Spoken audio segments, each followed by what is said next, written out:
Hi, everyone. Welcome to Consider the Lilies podcast. I'm Megan Feveryear. And I'm Wittmer. Join us now for a conversation with Rachel Peyton from the CCM duo RENEE as we discuss the importance of passionate worship. We're so excited to have you on the Consider the Lilies podcast. Thank you so much for joining us. Thank you so much for having me. I'm so excited. This is going to be so much fun. I absolutely love. Thank you so much for having me. I just love being a special guest on here with you. It's great. Have you. And we are missing Miss Brooklyn Wittmer, but she is in the DR doing some press for Don't Say My Name, and we're so excited for her as well. So excited for all God's doing in her life. So to start us off, Rachel, what has been something that has been encouraging you this week or just been uplifting you in just the season that you're in? Right now, I feel like in my life, I don't want to ever sacrifice my peace. And I feel like lately, especially, I've been kind of looking at like, what can I do to give me more peace? What can I do to give me more like serenity and more just complete surrender and where I'm at? And I don't know, it's like God's been completely throwing like all these verses at me too about peace and stuff. It's funny, I just posted one today on my Instagram. And so it's crazy how when you're in the time of needing something, that's when God really shows up and is like, here you go, like here's these deposits into your life for that, you know. Absolutely. I love that. And I think too, our world sometimes is so chaotic that just finding that time, finding that place of just feeling at peace can be such a struggle. So I think that's 100%. message. Yeah, absolutely. So you and we can't forget to mention your sister Riley. You're both part of an incredible band called RENEE. And you guys are on tour, you sing together. So you both like lead in different settings, different concerts, and you worship with different audiences across the different states, different festivals. And so what does it mean to you to worship together in the corporate setting, to sing with these audiences? What does that mean to you, in a sense, to worship almost passionately with these people? I think one of the most amazing things that I'm just so grateful, first of all, that I get to do this with my sister, because if I had to do it with anyone else, it would be so stressful. Like, I just love the fact that we're family, and so when we're on the road and we're doing red eyes or we're exhausted and it's like this huge stressed out ordeal, sometimes in those moments I can just realize, like, you know what, we're family, it's fine. Like, it's all something that comes along with just like the trials that you're going to face in life, and sometimes those happen while you're on the road and while you're trying to pour into other people as well. So I'm just so thankful that she is able to do this with me. Shout out to Riley.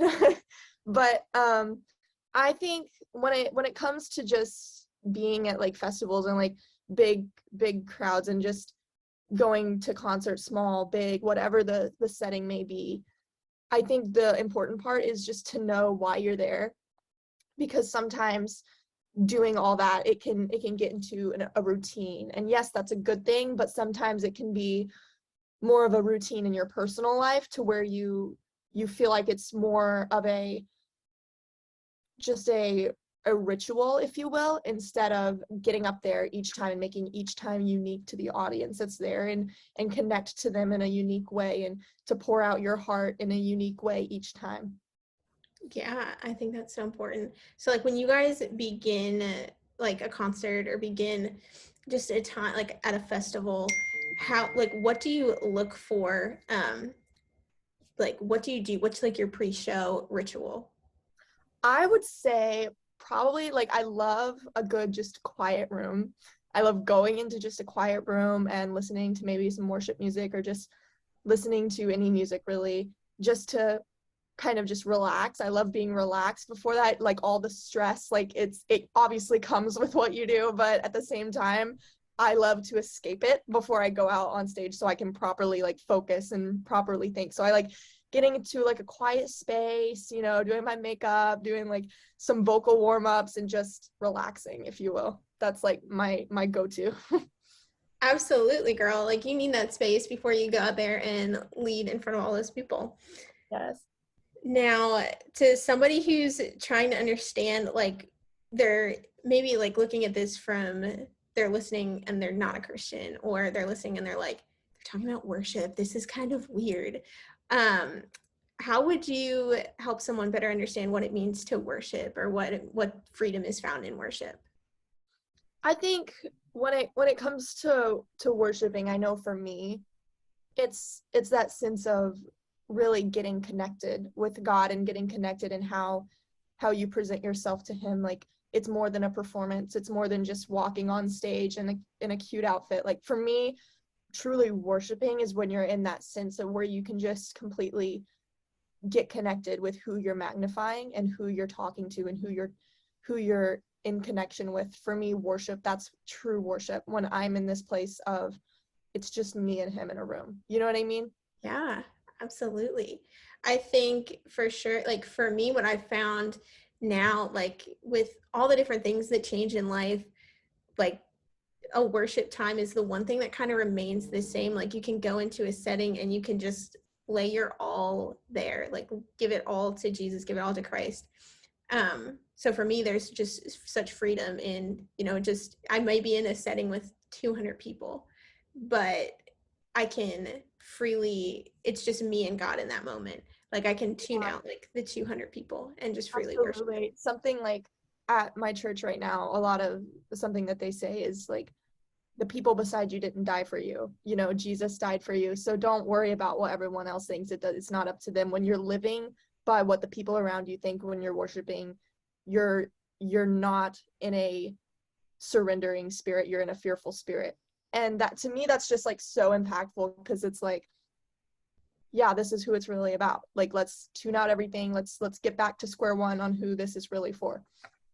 Yeah, I think that's so good, Rachel. I think that's incredible. So both you and your sister you guys have been doing this for a while. You guys have been going out and leading on tour for a while now. How did you guys get called into this? At what point did you kind of feel called to be like, okay, we're going to go sing to whoever will listen? I think, obviously we grew up singing just around the houses like kids and stuff. Like, you watch all these big stories about how these people just, had they just started singing. And I almost, like, that's not cliche for me, because that's actually what really happened. Like, we just started singing. It just happened.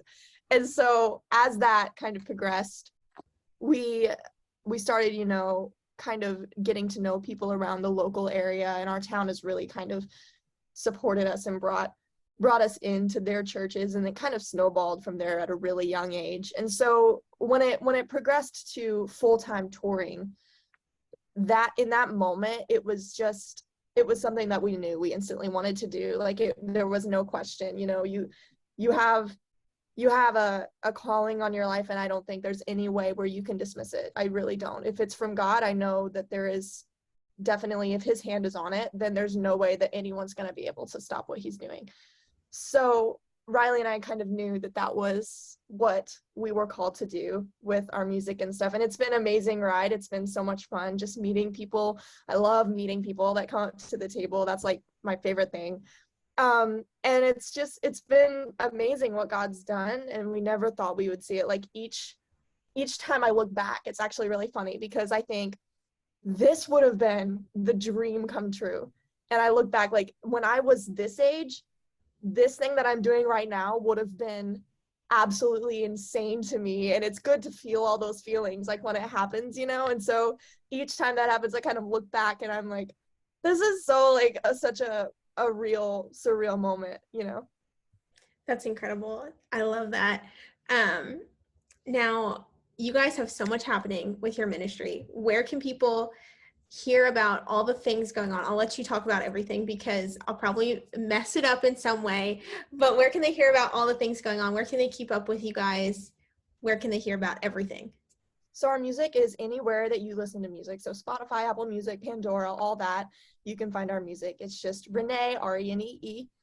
And we're on all social media platforms as well. So Instagram, Facebook, RENEE Music Official. We have a website, RENEE Music Official. You can go to that. So that's where you can find us. And we're going on some things that are coming up. We're going on a tour with Ryan Stevenson. I don't know if you know who that, Eye of the Storm, you know, and he actually helped write Speak Life for Toby Mac. So he just a huge resume, a very kind soul. He's so sweet. We love him so much. And so we're so excited to be hitting the road with him in the fall. So that's going to be so much fun. Him and Seventh Time Down. So that's going to be a complete blast. So stay tuned because there's exciting things coming with that as well. Recently, we signed to First Company Management, which is a management company out of Nashville, Tennessee. We work most directly with Mike McCloskey, and it's so much fun. They manage like Rhett Walker, the Newsboys, Tasha Layton, Cochran and Company. So it's just been a wild ride. Like I feel like all this has happened so fast. Our booking agent now is Platform Artist, and they book Chris Tomlin and Toby Mac, and it's just they feel like family because it's such a sweet spirit. Like you meet with someone and you know instantly like this is meant to be. And that's how it was with our management company, and that's how it was when Platform came in and they were like, you know, we want to help do this with you. So it was just a really sweet spirit. And I think you along the way you meet people and you think like this is just such a good like connection. Like even you having me on this podcast, I really appreciate it, and New Direction and everything. So thank you guys so much. But I think that right now where we're at is just taking the opportunities as they come and discernment for sure, because there's a lot of decision making that's going on right now, but more to come. But I think the biggest thing is just discernment and knowing like who is sent for your good and for the kingdom and who is not. Yeah, well, everybody needs to for sure check out RENEE's music because it's incredible. Y'all need to go download it and check out where they're coming on tour because that tour is going to be amazing, and I'm so excited for you guys. Hopefully we're coming to a city near you and you can come check it out. Yes, hopefully. Well, Rachel, thank you so much for hanging out with us and answering all of our questions. Absolutely. Thank you so much for having me.